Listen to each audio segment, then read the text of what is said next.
Let's see. Go in verse 15. It says, "What then? Shall we sin because we are not under the law, but under grace?" And this was some of the detractors of Paul, some of the ones that followed around and tried to cause problems for Paul, would say that this is what he's saying.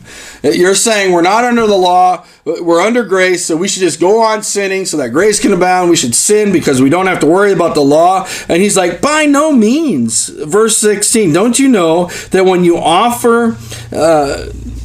offer yourselves to someone to obey them as slaves, you are a slave to the one whom you obey, whether you are a slave to sin, which leads to death, or to obedience, which leads to righteousness. But thanks be to God that though you used to be slaves to sin, you wholeheartedly obeyed the form of teaching to which you were entrusted.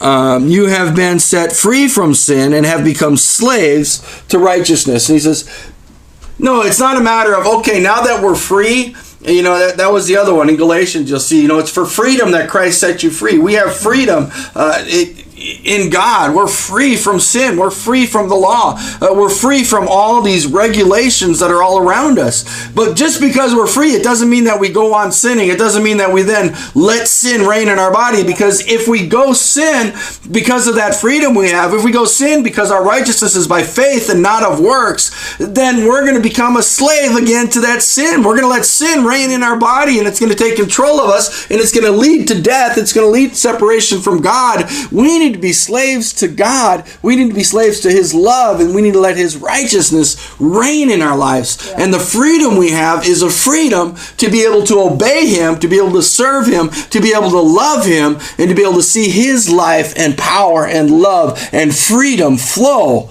in us, through us, around us. You can only serve one master at a time.